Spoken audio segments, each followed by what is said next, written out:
Cultural intelligence and why it's important. We'll address that topic next on City Corner.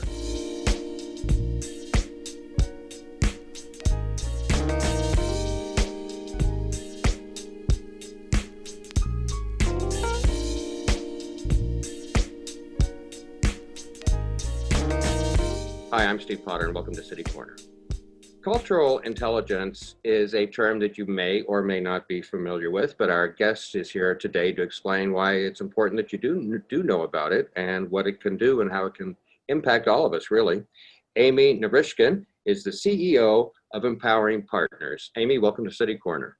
Thank you. This is awesome to be with you. Cultural intelligence, is that a term that you came up with? No, if you Google it, it's out there. It's what I'm encouraging and hoping people will develop. Cultural intelligence is simply the ability to appreciate another's perspective and be able to change your behavior to show genuine respect. Well, gee, isn't that what we always have done? Sometimes we don't do it and we don't mean to. Yeah. There's an opportunity to learn how to do it better. That's not a particular, or maybe I'll phrase it this way. Is that a particular problem geographically in this country or parts of the country, or is this just a universal issue? Well, there's an opportunity. Well, we already know about IQ, right? Intelligent quotient. And we've heard the term emotional intelligence or EQ. Standing on the shoulders of both of those is cultural intelligence, is really an awareness of how the culture influences our behavior. If we're not aware of our cultural characteristics that are influencing us, we can default to characteristics that may not benefit our relationships. Is that sort of another way of saying stereotyping? Yeah, stereotyping, though, tends to kind of box people into a corner. Cultural characteristics. So I like to think of the stereotyping kind of as a ceiling. And people, when they hear stereotypes, are often threatened by them because they don't want to be boxed in or cornered. Whereas cultural characteristics is something that a group of people or a community or an organization, they share. And not everyone has those characteristics, but it's typical of the community, we'll put it that way. And it's a way of understanding a group of people. So for example, in our society, we tend to be individualistic, more so than any country in the world. And so we can get fixated on fixing an individual as opposed to recognizing that there might be some cultural influences that are impacting their behavior and not cut them slack. So I guess it's sort of like understanding a person and where they come from. So what's the premise then? The premise then that all of us are individuals and we all have our own individual unique background? Yeah, or context. I'd probably put it as context. We have our context, and if we don't recognize the context from which each of us comes, then we're really missing part of who the person is and what they offer to an organization or to a family or to a community. Amy, you have a PhD in adult education. I do. I looked at your bio, and it describes you as a thought leader. A thought leader. Can you explain what that is? It's not a term that I've used before. I haven't thought about the fact that I might be leading thought. I certainly do hope that people will begin to embrace cultural intelligence. If I could, can I give you an example? Can I tell you a story as to what cultural intelligence might look like? Yes. Okay. So after I was finished teaching, I was doing a workshop and there was this breakout session and a small group of people were working together and at tables around the room. And one guy at a table called me over and he said, "Amy, come here, I got a question for you."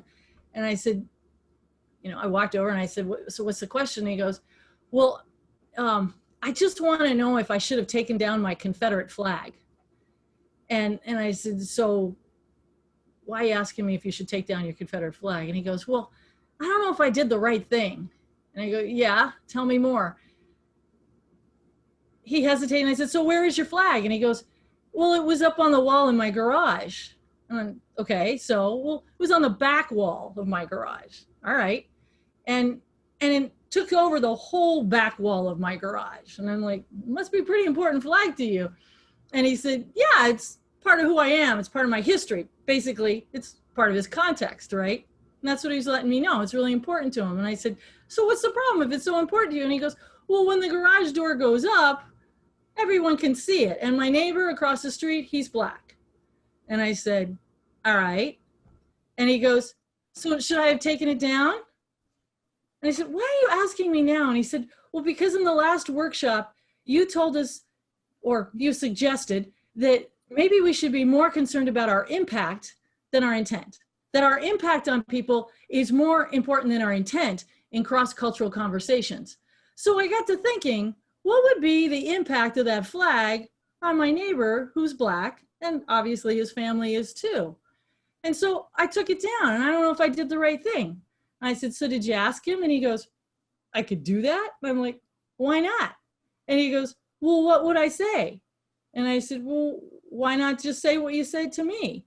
I was concerned about the impact of the flag and didn't want to hurt your feelings. By the way, what was the impact of that flag? And he goes, oh, all right, that's not so hard. And I'm like, it's not hard. A couple of weeks later, we had our next workshop. He didn't say anything to me. Drove me nuts. I wanted to know how it turned out, right? And so I went up to him at the break, asked him, and he said, I didn't say anything. I just kept the flag down. And I said, why? And he goes, we've been getting together every Sunday, our families, for barbecue and beers. And it's been so much fun getting to know them that I realized the flag isn't that important. And he was done. He circled back to me a little later and he goes, you know what's really cool about this impact versus intent thing is it doesn't just apply at home. It's like really important with, and then he hesitated. He goes, well, it's really important at home too, because it's really important with my wife, but it's important at work too.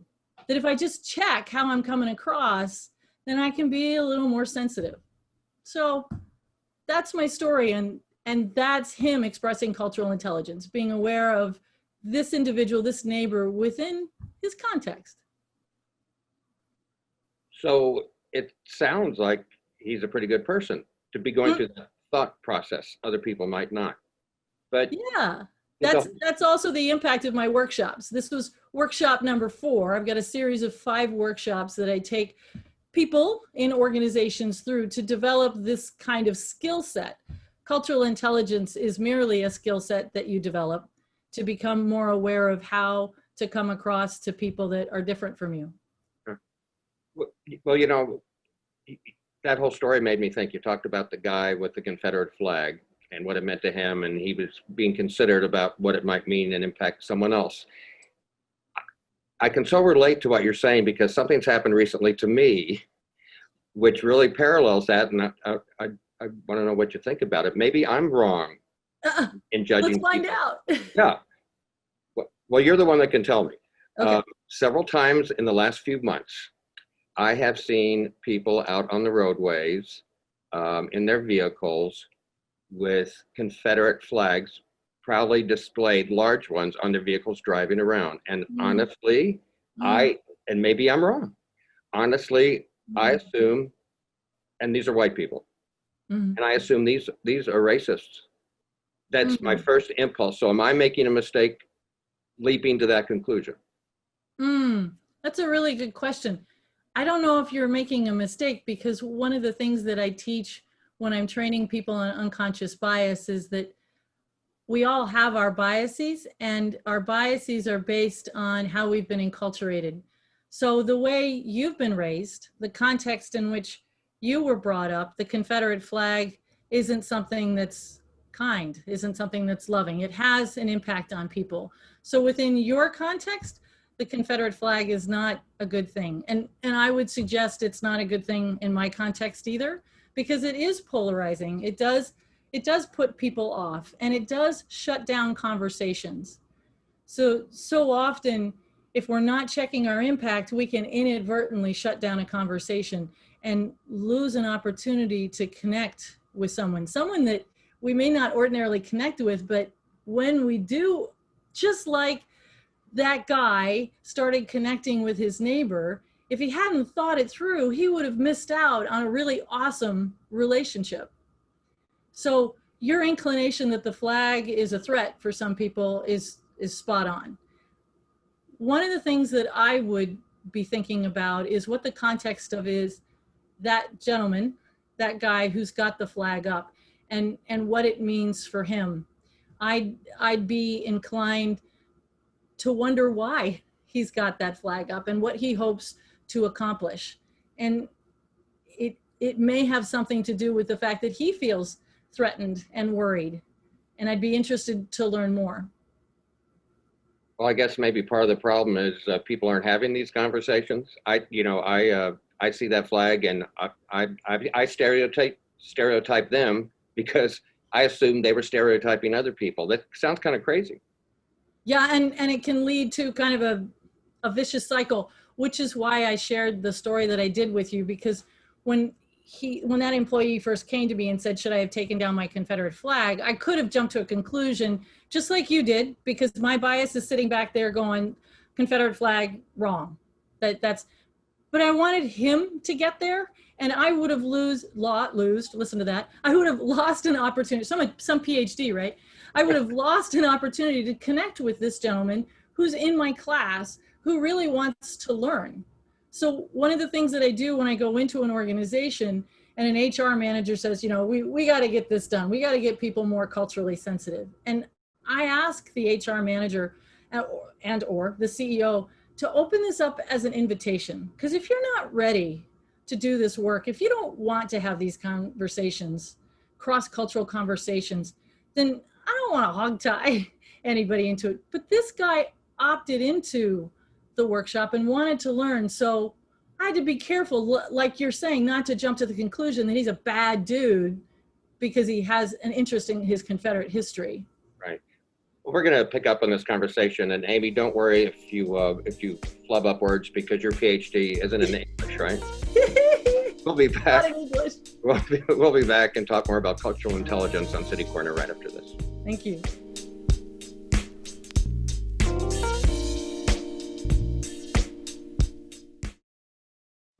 Here's your check.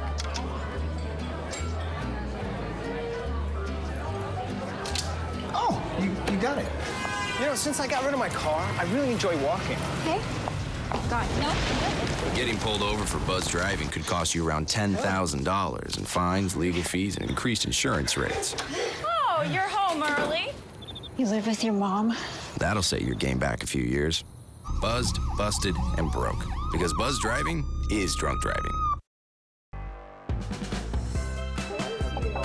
Oh, hey, have you seen that piece on the Tiffany neighborhood on STL TV? No. Let me show you. My wife and I were looking for homes. We lived in the city all of her life, and there's just a different energy when you're in the city. Keep up with what's happening in your neighborhood. Watch STL TV. Be in the know.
Operation Wonder Park is a go! There's nothing more powerful than imagination. But don't just imagine. Use STEM to change the world. Who's with me? Oh, it's gonna hurt tomorrow. If she can STEM, so can you. Find out more at She Can STEM. It takes less than 1 minute to find out if you may have prediabetes, and you can do it here. So what are you waiting for? Just go to the site.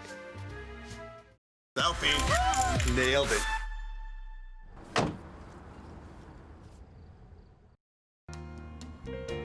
There's so many reasons to love St. Louis, you can't pick just one. What I love about St. Louis is the 79 unique neighborhoods and 108 beautiful city parks, including Forest Park, which is actually larger than Central Park in New York, and the gorgeous Tower Grove Park right here. And there's always something new to experience, no matter the time of day or the season. So come and experience St. Louis.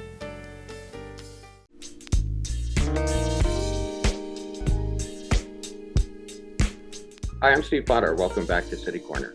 We're talking about cultural intelligence today. My guest is Amy Narishkin. She's the CEO of Empowering Partners.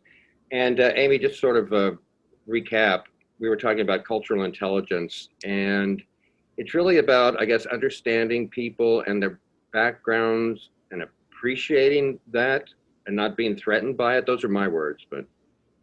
When you come across differences, it's pretty natural to feel a little awkward or maybe feel a little threatened. So I'm not necessarily going to dictate how people feel, but we can acknowledge it and still move into a conversation with somebody that's different, whether that difference is because of race or gender or generation or religion, whatever, or even within an organization, departmental differences can be cultural differences. Anytime you come across somebody that has a different perspective or background, that's a cultural difference, and it can be hard to talk with somebody without some cultural intelligence. And could that cultural intelligence even be applied to things like economics, class and economic brackets and that sort of thing? Yeah, when you're talking with somebody who has a different education level, comes from a different socioeconomic class, those are cultural differences too. They're invisible. There's visible diversity and there's invisible diversity. And an effective organization's got it all. A lot of times, right now, particularly in the society that in which we're living, organizations will diversify physically, make sure that people look different, but they won't go through necessarily the process of developing within them the aptitude and the attitude to be able to talk with people about those differences. And that's what makes diversity go sour in an organization, if people can't talk about differences and find common ground. We can't bury our differences. They're too important to an organization.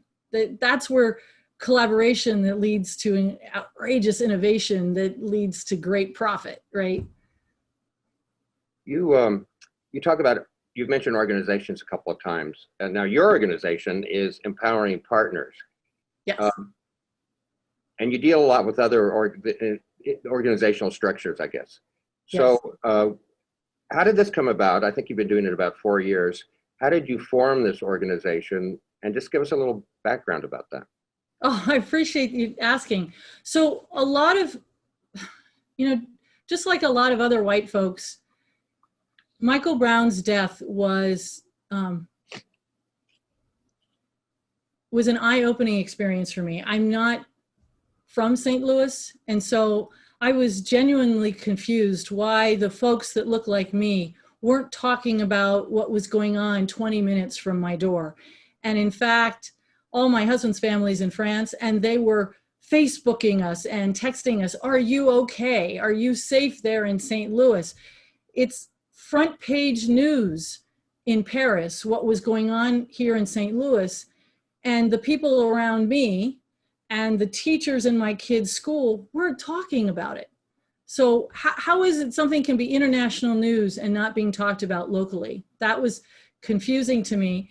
And I reached out to a colleague of mine in the doctoral program that I went through a few years ago at UMSL. And his name, and he's now my pastor, Dr. Julius Sims, and I began having conversations. now our friendship goes to a whole new level because now we're talking about race and cultural differences. And one of the things that I first bumped into is that racial differences are cultural differences with a power differential. And if we can acknowledge that power differential in a conversation and recognize that that's coming into play, that's me recognizing his context and him recognizing mine. It was really sweet because now our relationship goes to a whole new level, and we decided that we would open up this conversation between the two of us and include the community. So being a career-long educator, I just started watching what it was going to take to help the white folks kind of catch up and learn how to be in conversations about race and culture, and help them get as comfortable as people of color are. And a curriculum evolved. And that's what I realized, wow, organizations who are feeling kind of stifled around diversifying can actually use these skills to create, like I said, more collaboration, more innovation, and reach an even broader market. Wow, you said a couple of things that really pushed my buttons there. You mentioned Michael Brown and UMSL. I worked at St. Louis Public Radio for a long time, and I did some live coverage, not on site, but during the aftermath of the Michael Brown thing. Okay. And of course, UMSL is just a stone's throw away from where Right that there. happened. Right. And Michael Brown went to Normandy High School, which my grandfather was principal of many years ago. Wow. But it all kind of hit home and seemed very personal to me. So it's funny that you would mention that. But let me ask you, I think you identify five stages to cultural intelligence. Could you explain that? Yes. Cultural intelligence isn't something that you just turn on. It's something that you learn, you develop. So the 5 stages are, and you'll recognize them, they're kind of like the stages of grief. The first stage is denial, when we're just not aware of cultural differences. The second stage is polarization. We have kind of an us versus them mentality, binary way of thinking. Think people are either good or bad, right or wrong, black or white, sort of. Minimization is the third stage of development, which is the transition toward cultural intelligence, toward a multicultural mindset. About 2/3 of the population show up in the stage of minimization. So we tend to inadvertently and sometimes overtly downplay each other's differences. The last 2 stages are acceptance and adaptation. And when we're moving toward accepting or appreciating people's differences and being able to change our behavior to show respect, like the gentleman did when he decided that, maybe the flag isn't that important. Maybe the relationship is more important. That was him expressing cultural intelligence, showing respect for his neighbor so that he could have a really genuine relationship. Should I assume then that most people don't realize or think they have a problem with that? Yeah, it is a cultural default to minimize our differences. I'm working with a nonprofit right now who actually serves the community in extraordinary ways. And they took the intercultural development inventory, which is an assessment tool that allows you to know your level of cultural intelligence as well as collectively the organization. And they were surprised to learn that a good deal of them, probably about 2/3 of them, were in the stage of minimization. And they were kind of jump-started conversations around, wow, how have we been minimizing not just us, but our clients' needs? And it began conversations about maybe we need to do a better job of listening to them rather than dictating to them. So it's a big shift in mentality and behavior. I think you identified 7 things, and when we're talking specifically about organizations, 7 things that kind of tell an organization that they lack cultural intelligence. Are these obvious things? Yeah.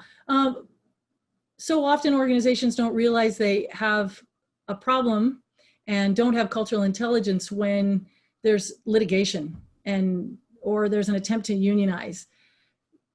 When there's litigation or when there's an attempt to unionize, people don't feel valued and heard. And when people don't feel valued and heard, that just means cultural intelligence is missing.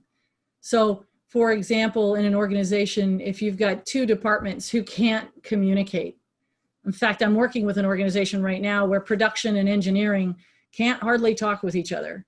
And engineering's kind of defensive. And so sales has a problem because they can't communicate with engineering, and production can't produce what engineering is creating. And this is a company that has a market in Southeast Asia and South America. So global company, and they're struggling to communicate within. So for them, minimization's not working. And what they're coming to realize is they have an opportunity to do some better listening with each other. Amy, you recently did a class for parents. Yeah. What was that about? Oh, so a friend of mine reached out and she said, so with the crises of pandemic and protesting and politics, how do I talk with my kids about race and other differences? And she asked me for resources, and I emailed her back some resources. And then I get an email a couple days later, these are really cool. But I bet more parents have questions too. So will you do a workshop for us? And I said, well, it's not just going to happen in one workshop, but I can do 4 workshops. And that's what I do in an organization. We start with a series of workshops to basically get people up and talking with each other, feeling safe. Hey, we just have a minute or so left. Okay. Keep interrupting there, but I want you to plug. I know that you've written a book and you do a blog. Tell us about that real quick. On my website, you'll find my blog. My website is empoweringpartners.com, and I write a monthly blog, and it is predominantly focused for my white audience so that we can get more comfortable talking about tricky topics. And my book is also there too. Yeah. What would you say to someone watching right now? And, I would think for a lot of people, maybe this whole concept sort of new to them. Yeah. So it's almost a subconscious thing. Yeah. What would you tell someone that's all of a sudden their ears are perked up during this? Oh, very cool. How about thinking about what I talked about earlier, checking your impact rather than being quite so concerned about your intent? I haven't come across a malicious person yet, but they just haven't realized, perhaps like that guy with his flag, I don't know, on his truck, right? I don't know if he's realized the impact and how he's alienating people. So he could probably do a good job by checking. Well, Amy, I feel more intelligent just talking to you. Thank you. Amy Narishkin is the CEO of Empowering Partners, and we want to thank you so much for joining us today. We appreciate it, and it's a lot to think about and important too. Thanks so much. Thank you. The pleasure's mine. Thank you, Steve. I'm Steve Potter, and thank you at home for joining us today on City Corner. I hope you'll join us next time. See you then.